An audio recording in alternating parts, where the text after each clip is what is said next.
by the age of 65, I'm going to be a millionaire. Hi guys, in this video, I'll be talking about my investment journey, which I started in 2023 and it's right now 2024. I want to share what helped me from investing all this time and also some of the legit places where you can start your investment so that you don't miss out on your hard-earned money, as well as some tips and tricks that I learned in my past year of investment. Firstly, the question that comes to my mind is what has stopped you from investing till now?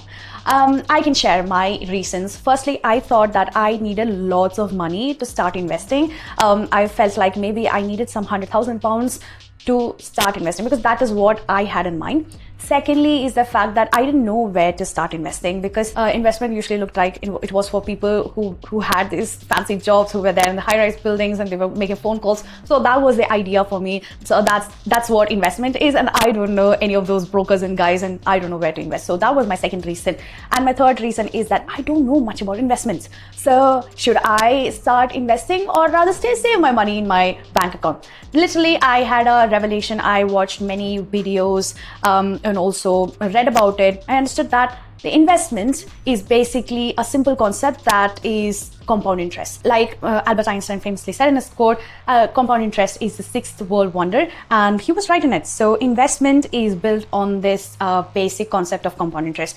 It is like instead of saving my money in a savings account and just basically letting it lie there, I'm investing it somewhere so that the compound interest keeps on adding it and making it better. So the question comes is, okay, why can't I save? So I can explain it in a way where you will understand. Think about, we have inflation, and because of what you could purchase, your purchasing power of £100 this year would go down the next year. What you could buy in £100, like maybe a dress, you will not be able to buy that next year, and so basically you will only have the purchasing power of say £90.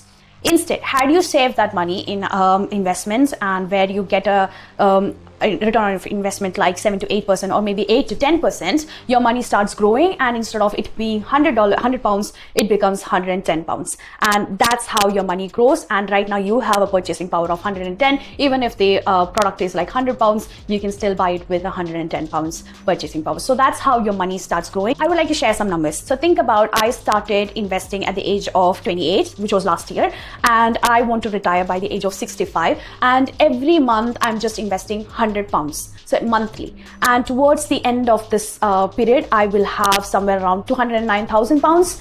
And how much did I basically invest? It was basically just 44,000 something. So the 5 times the money that I have received is because of the investment or the compound interest that was added onto my money. And this is how your money grows.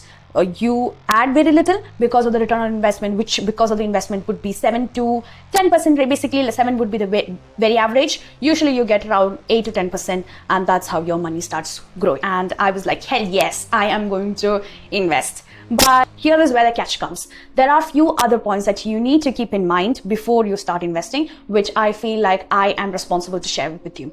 First and foremost is to have paid off all your high interest loans. By high interest loans, I mean something that is more than 7%. Think about it, could be your education loan, your car loan, your any other type of loans which are more than 7%. So in my previous video, if you have watched it, how I as an international student try to pay off my loans, because that's one question most of the students have.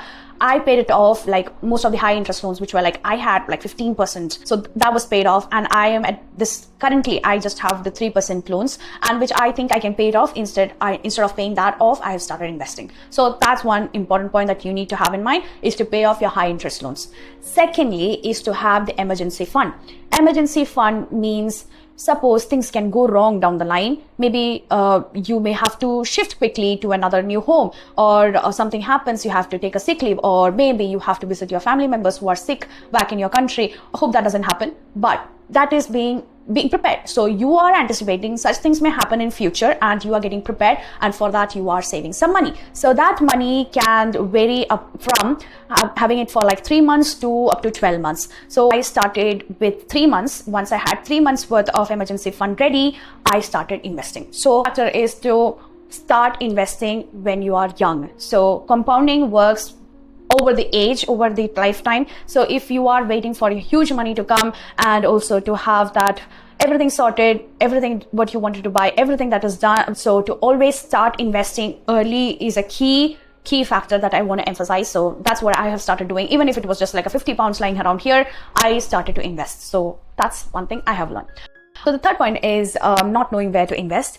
And I used to struggle with this. I remember I thought that I could just randomly type in Coca-Cola or Nvidia, go into their website and buy the stocks, but that's not how it works. So this is where a middleman or a broker comes into play, and they are going to take the money from us and they will buy a stock from this particular company, whatever that we want to invest in, and they will buy a stock in our name and give it to us. So we have this stock instead of the money right now, and this middleman earns some commission. So as this company grows over time, our money is increasing and also we will have more money.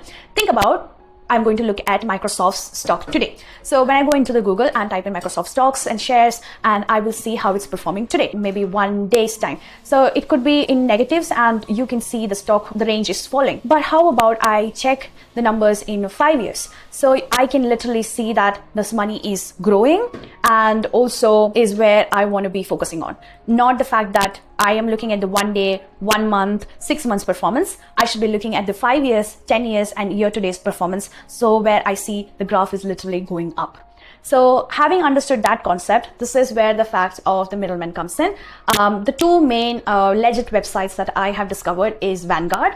Vanguard is it's an established place where you can start investing, and they have their own website. You can just log in, you can type in your details, and you can go through the different stocks and places where you can invest, and you can go through those details. You can see how well their stock has performed in the past year. They are very transparent in it, and if it has been performing low, they share that. If it has been performing really good, you can read that.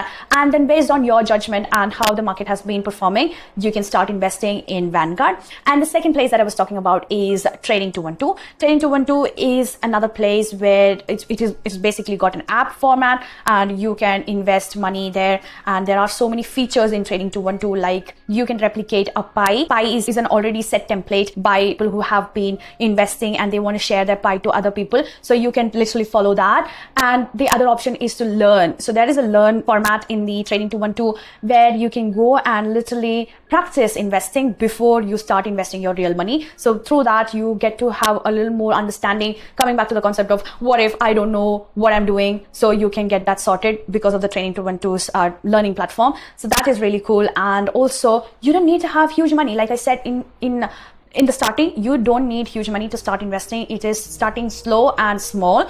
Vanguard literally needs like 100 pounds to start with, but Trading 212, you can start with as little as 5 pounds, which is cool. If you want to know more about how to get started with the Vanguard account or a Trading 212 account, I'm happy to make a video on that, because it is simple and very much straightforward. But if you want me to share some more details on it and where exactly I started investing within these two platforms, I'm happy to share that as well. So let me know if you want me to do that. Please drop your thoughts in the comment box below and I'm happy to share that.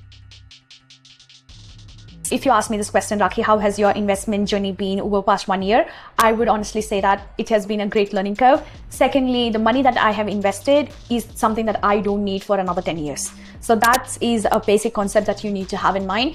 If you are focusing on the small dips in the market and getting worried, oh my God, I'm losing money, doesn't help you that way. You should always have a long-term vision. Like I said, the Microsoft example, you can do that for any of the companies. Just type in their stock, their name and stock and share on the Google, and you can see how it's performing, like maybe for 1 day, 1 month, 1 year versus how it has been performing for like past 5 years and year to date. So you see the growth. I always wonder how much money I need to invest so that I have 1 million by the time I retire. So I have done a basic calculation. Every month from the age of 28 till 65, I'm going to invest like maybe 500 a month.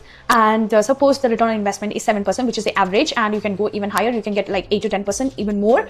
And so by the age of 65, I'm going to be a millionaire. So that is fantastic. I hope this kind of video was helpful for you. And if you want me to make like a series, which I'm planning to do on the investments, financial advices, and also how I have been managing my life as an international student, also as an expat in this country, in this economy, I'm happy to share that. It could be as simple as how I've been managing my grocery, or maybe making some lists so that I don't overspend. I'm ready to share that with you. So please let me know if you like this video, and till we meet next, ciao.